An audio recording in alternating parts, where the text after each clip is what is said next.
Shalom, bertemu lagi dengan saya dan dalam pertemuan kita kali ini kita akan membahas satu topik di bawah judul Meraih Masa Depan.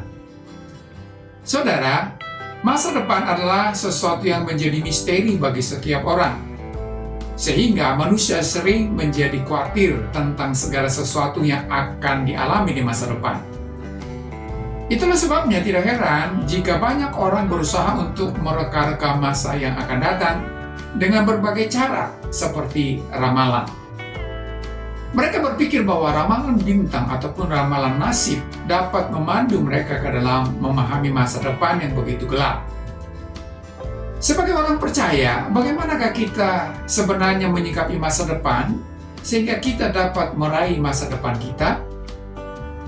Untuk itu ada beberapa hal yang perlu kita sadari menyikapi masa depan. Yang pertama adalah masa depan adalah sebuah misteri. Saudara, memang masa depan adalah sebuah misteri. Tidak ada seorang pun dapat mengetahui dengan pasti akan apa yang akan terjadi di depan, meskipun banyak ramalan. Hanya Tuhan sang pemilik kehidupan itulah yang tahu akan masa depan. Karena itu, hal penting yang harus selalu kita ingat adalah bahwa bagi setiap orang yang menyerahkan hidupnya secara total di dalam tangan Tuhan, tidak ada satupun tangisan ataupun tawa dalam hidupnya yang dapat terjadi tanpa seizin Tuhan. Dan Alkitab pun mengajarkan bahwa setiap perjalanan bersama dengan Tuhan, baik yang melewati jalan tol ataupun jalan yang rusak, pastilah akan berakhir dengan sukacita. Karena bukankah rancangan yang telah ditetapkan Tuhan bagi setiap anaknya adalah rancangan kemenangan dan bukannya rancangan kecelakaan? Karena itu, jika dalam proses perjalanan Anda, Tuhan mengizinkan adanya tantangan yang harus Anda hadapi, sadarilah bahwa Ia sendiri yang akan memberikan kekuatan untuk dapat melaluinya. Jadi, percayakan hidup Anda kepada Allah, pemilik masa depan Anda, maka Dia akan menuntun Anda untuk meraih dan menikmatinya. Yang kedua adalah janji Allah sebagai modal untuk sampai di masa depan. Saudara, pengalaman Israel dalam Bilangan pasal 13 ayat 1 sampai ayat yang ke-33 mengajarkan kepada kita bahwa janji Allah adalah satu-satunya modal bagi kita untuk melangkah. Sebagaimana tidak satu pun dari kita yang pernah mengalami hari esok, demikian pula tidak seorang pun dari bangsa Israel termasuk Musa yang pernah melihat Kanaan. Satu-satunya modal mereka adalah janji Tuhan yang akan memberikan negeri yang penuh dengan susu dan madu itu kepada mereka. Modal itu cukup bagi mereka dan tentu saja cukup pula bagi kita. Namun, kita seringkali salah dalam melihat janji Allah itu. Karena kita tidak melihatnya secara utuh. Kita cenderung untuk berpikir bahwa janji Allah hanya bersangkut paut dengan hal-hal yang manis, indah, dan yang mendatangkan tawa saja. Padahal sebagaimana halnya sebuah perjalanan, ada berbagai jenis jalan yang harus kita lewati, baik itu jalan tol, atau jalan yang mulus, ataupun jalan yang rusak. Ada berbagai proses yang harus kita lalui untuk dapat tiba di tujuan. Jika kita hanya ingin menikmati hal-hal yang indah saja, maka kita pun hanya akan berputar-putar di jalan tol dan tidak akan pernah sampai di tujuan. Untuk itulah mengapa Tuhan mengizinkan bangsa Israel untuk melihat sejenak realita yang ada di hadapan mereka. Diizinkannya ke-12 pengintai itu untuk melihat dengan mata kepala mereka sendiri realita tentang tanah perjanjian itu. Dalam Bilangan pasal 13 ayat 21 sampai 24 berkata, mereka pergi ke sana, lalu mengintai negeri itu mulai dari padang gurun Sin sampai ke Rehob, ke jalan yang menuju ke Hamat.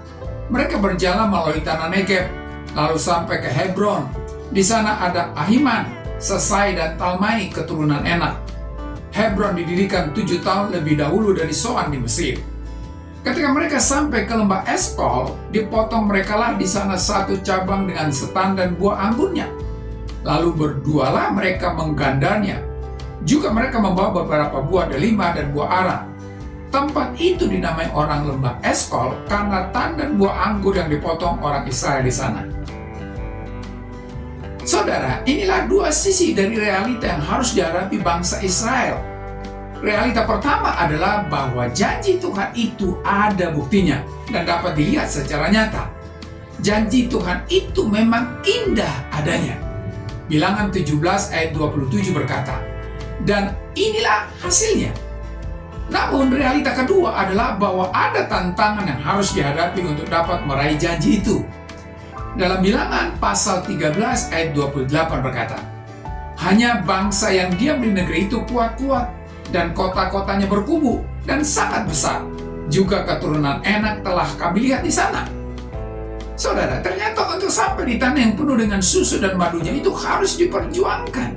Karena tanah itu sudah dihuni oleh bangsa-bangsa lain yang harus mereka kalahkan. Ini membuktikan bahwa dalam proses pemenuhan akan janji Allah itu, ada banyak hal yang Tuhan izinkan terjadi. Dan Ia memang menghendaki kita untuk menghadapi realita itu, apapun itu bentuknya. Karena itu, apapun bentuk realita yang akan Anda hadapi di masa depan, Anda harus berani menghadapinya. Jangan hentikan langkah Anda hanya karena ada tantangan. Bukankah sukacita dan penghiburan Allah hanya dapat dinikmati setelah kita mengalami kepahitan? Bukankah senyuman akan terasa berarti jika kita telah mengecap kepedihan? Dengan memegang janji Tuhan, Anda akan didorong untuk tetap melangkah apapun realita yang Anda akan hadapi di masa depan Anda. Karena janji Tuhan itu cukup bagi Anda, dan Dia akan menepati semua janjinya asal Anda percaya. Yang ketiga adalah sadarilah Allah lebih besar dari masalah Anda. Saudara, sebagian dari pengintai-pengintai itu memberikan laporan yang tidak jujur, yakni berita bohong yang membuat orang-orang Israel lainnya merasa takut dan gentar. Dalam Bilangan pasal 13 ayat yang ke-32 sampai 33 berkata, juga mereka menyampaikan kepada orang Israel kabar busuk tentang negeri yang diintai mereka dengan berkata, negeri yang telah kami lalui untuk diintai adalah suatu negeri yang memakan penduduknya. Dan semua orang yang kami lihat di sana adalah orang-orang yang tinggi-tinggi perawakannya. Juga kami lihat di sana orang-orang raksasa, orang Enak yang berasal dari orang-orang raksasa. Dan kami lihat diri kami seperti belalang. Dan demikian juga mereka terhadap kami. Saudara, sebenarnya perasaan takutlah yang mendorong mereka menyebarkan kebohongan itu, sehingga pada akhirnya membuat mereka semua memberontak kepada Tuhan. Tidak seorang pun bangsa Israel termasuk Musa yang memimpin yang memiliki sudut pandang positif kecuali Kaleb dan Yosua. Memang tidak mudah untuk menghadapi kondisi yang menyesakan, namun sikap kedua orang ini mengajarkan kepada kita untuk tidak takut menghadapi tantangan, bergantung hanya kepada Allah, tidak memberontak dan tetap taat kepadanya. Mereka melihat bahwa Allah yang mereka percayai lebih besar dari masalah yang mereka hadapi. Dalam Bilangan pasal 13 ayat yang ke-30 berkata, kemudian Kaleb mencoba menenteramkan hati bangsa itu di hadapan Musa. Katanya, tidak, kita akan maju dan menduduki negeri itu, sebab kita pasti akan mengalahkannya.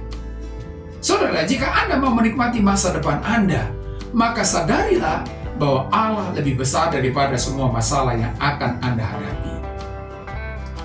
Oleh karena itu, saudara, raih masa depan Anda dengan mempercayakan hidup Anda kepada Allah, pemilik masa depan Anda. Dan beranilah menghadapi realita yang ada, apapun itu bentuknya. Serta melangkahlah dengan mengimani setiap janji Allah yang berkata bahwa Kanaan adalah milik Anda. Sampai di sini pertemuan kita kali ini, dan kita akan lanjutkan di lain kesempatan.